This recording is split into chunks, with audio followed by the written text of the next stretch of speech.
কালী পুজো প্রত্যেকবারই অসাধারণ হয়, কিন্তু এইবার আমার জন্য এটি আরেকটু স্পেশাল ছিল।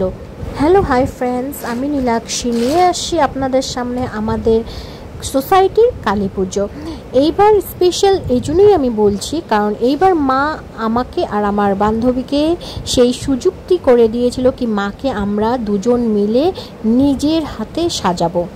যেমন ভাবা তেমনি কাজ, মার সাজের সব কিছু আমরা অনেক 3-4 মাস আগের থেকেই শুরু করে দিয়েছিলাম। কি কালারের বেনারসি নিব মার জন্য, ওড়না কি ভালো লাগবে, গয়না কেমন হবে, সমস্ত কিছু আমরা অনেক আগের থেকে, দুর্গাপূজার আগের থেকেই প্রিপারেশন শুরু করে দিয়েছিলাম।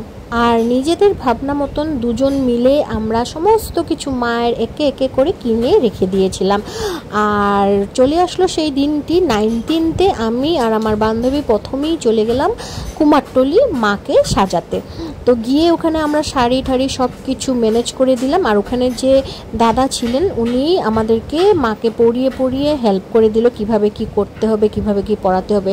কারণ এইটা আমাদের দুজনেরই ফার্স্ট টাইম ছিল, আমাদের কোনো অভিজ্ঞতা ছিল না কি মাকে কিভাবে পড়াতে হয়, কিভাবে করতে হয়। দাদা ওখানে ভীষণ হেল্পফুল ছিল, উনি সমস্ত কিছু দেখিয়েও দিয়েছে প্লাস পরিয়েও দিয়েছে। একে একে মার শাড়ি পরানো, গয়না কমপ্লিট হচ্ছিল। আর সত্যি বলবো চোখে জল এসে যাচ্ছিল যে মাকে এত অপূর্ব লাগছিল দেখতে। আর এমন ভাগ্য কজনে পায় যে মাকে নিজের হাতে সাজাতে পারি বলুন।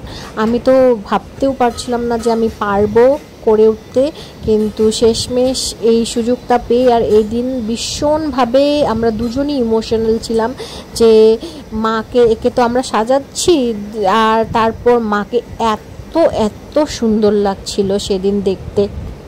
এইভাবে শাড়ি যেহেতু আমরা ফার্স্ট টাইম পরেছিলাম, তাই আমাদের একটু নর্মালের থেকে বেশি সময়ই লেগে গেছিলো শাড়িটাকে ম্যানেজ করতে, সব কিছু মিলিয়ে ভালোভাবে সাজাতে, কুচি প্লেটস সব কিছু করতে অল্প একটু বেশি সময় লাগলেও এন্ড রেজাল্ট ভীষণ ভালো ছিল। আমি ভিডিও শেষে পিকসও দিয়ে দিয়েছি, আপনারা দেখবেন। তারপর মাকে এবার একে একে গয়না পরানো হচ্ছে। মার গয়নাগুলো সমস্ত আমরা দুজন বেছে বেছে কেনা, প্লাস আমাদের মধ্যেই আরেকজন আমাদের গ্রুপের বান্ধবী চলে গেছিলো কলকাতা, ওকে দিয়েও আনিয়েছিলাম মার জন্য একটা বড় হার। সমস্ত কিছু একে একে ওখানে দাঁড়িয়ে থেকে দুজন মিলে আমরা মাকে সুন্দর করে সাজিয়ে তুললাম। আর সাজানো কমপ্লিটে চলে আসলো আমাদের সোসাইটির থেকে সবাই ঠাকুর নিতে গাড়ি করে।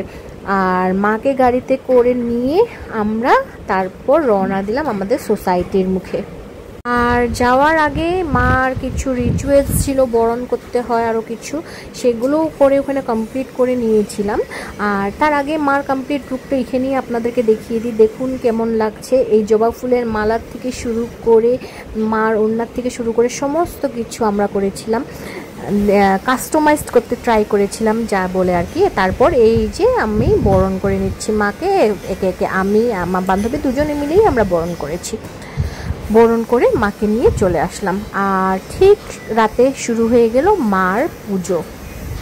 ঠাকুর মশাই পুজো করছেন আর আমরা শুধু মার মুখের দিকেই তাকিয়ে আছি। মানে কি বলবো, একটা আলাদাই ইমোশনস কাজ করছিল সেদিন। পুজো খুব সুন্দর হয়েছে। তারপরে যজ্ঞের আগুন দেখতেই পাচ্ছেন, ভীষণ সুন্দরভাবে যজ্ঞটা হয়েছিল। তারপর পুজোর দিন শেষ, পরের দিন মঙ্গলবার ছিল, সেই জন্য কিছু হয়নি।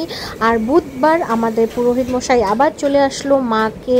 এইবার পুরোহিত মশাই বিসর্জনের সব নিয়ম করলো, আর তারপর এই আমার মা বরণ করা শুরু করলো। আর একে একে আমরা সবাই মাকে বরণ করে নিলাম। বরণ করে ঢাকি এসছিল, সে ঢাক বাজিয়ে আমাদের সবার নাচানাচি করে আমরা সবাই মিলে মাকে বিসর্জন করতে গেছিলাম। ভীষণ ভারী মনে মাকে বিসর্জন করে মাকে আবার ফিরে আসার আমন্ত্রণ জানিয়ে আমরা চলে আসলাম নিজ নিজ ভবনে। আপনাদের আমাদের এই ব্লগটা কেমন লাগলো অবশ্যই জানাবেন। আবার দেখা হবে, বাই বাই।